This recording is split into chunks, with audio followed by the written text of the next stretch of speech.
Our first question today, guys, seems to be about cancel culture. Listen. Hi, Dinesh. My name is Sydney, and I was wondering how we can survive in an era of cancel culture. Very simple and straightforward question. And I want to begin by distinguishing between cancel culture, so called, and censorship.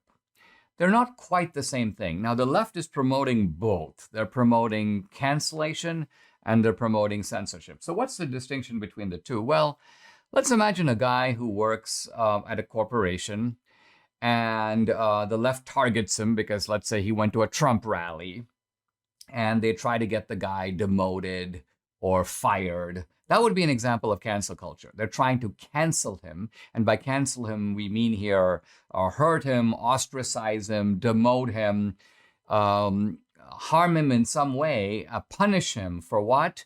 Really for having the views or expressing the views that he does through, in this case, going to a Trump rally.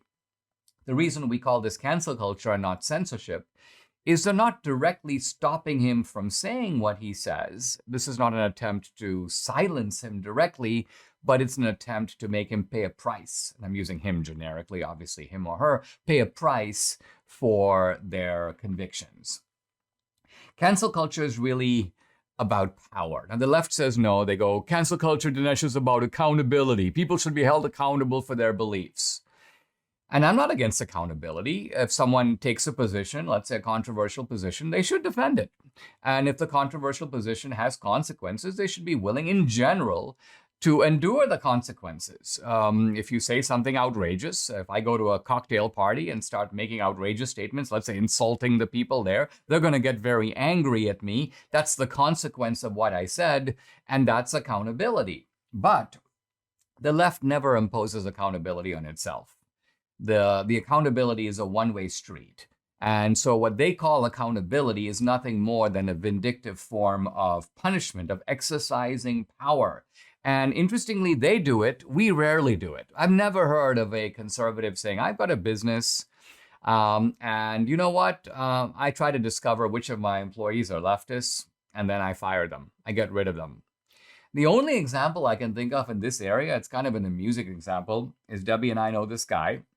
He's actually invested in one of our movies. He's a powerful sort of investments guy, equity finance or hedge funds, that kind of thing.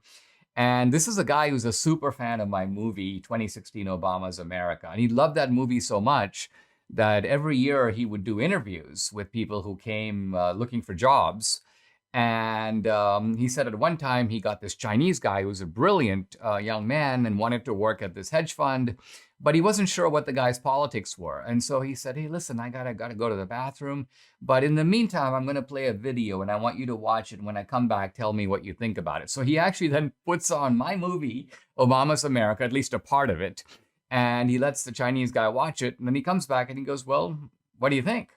And the guy's like, well, it made me very uncomfortable. I wasn't very happy with what I heard. And so my friend goes, thank you very much. I appreciate your interest in our company. We'll get right back to you.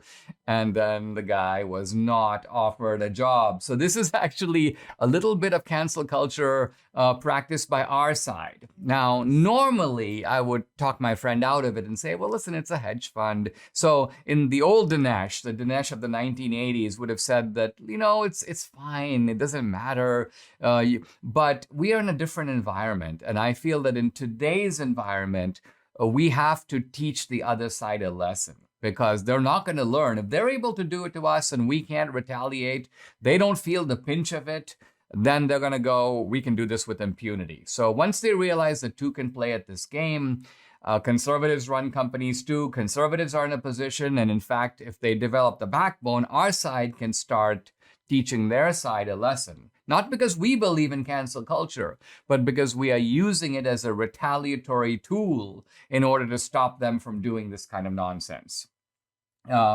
Let me talk about censorship for a moment, because censorship is not limited to the First Amendment. This is a very important point. If you read John Stuart Mill's On Liberty, the kind of classic diatribe against censorship, Mill makes it really clear that censorship isn't limited to what the government can do to you. Yes, that is maybe the most odious form of censorship. But Mill says that censorship can be practiced by, let's say, a church saying, you shouldn't come here. Or it can be practiced by a corporation. It can be practiced in a family. And think of a small community where there is so much small-mindedness that anybody who dresses different or acts different is immediately ostracized. Well, that's a form of censorship too.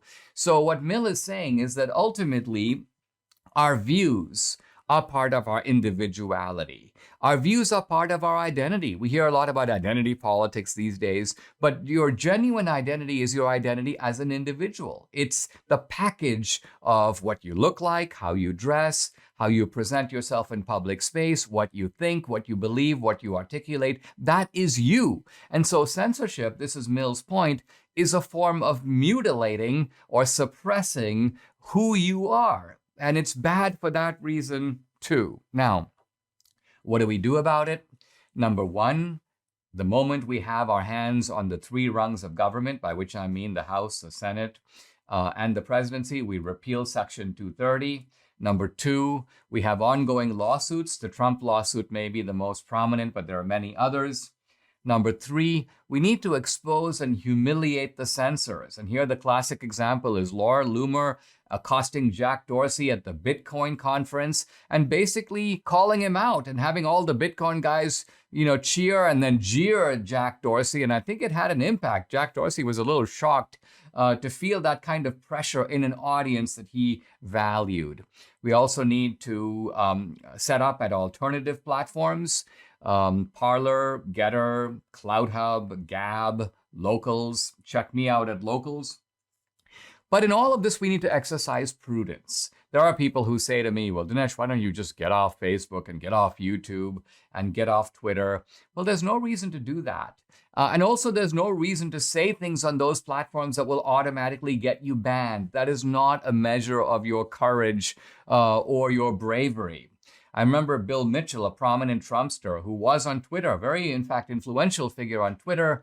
Bill Mitchell said something about hydroxychloroquine. He knew it was likely to get him banned. It got him banned. And then Bill Mitchell went, whoops, I shouldn't have done that. He goes, I should have realized I'm playing in their sandbox. And so if I don't play by their rules, I'm just going to get kicked off. Now, Bill Mitchell is currently, by the way, on Getter. He's doing a great job on Getter. So he's found an alternative platform. But he, in a sense, allowed his own voice, a very important voice, to be shut off on Twitter.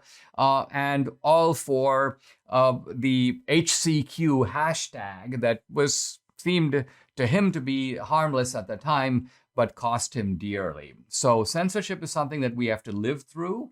We're dealing with it. It's a terrible situation. It, in some ways, doesn't allow America to call itself a free country.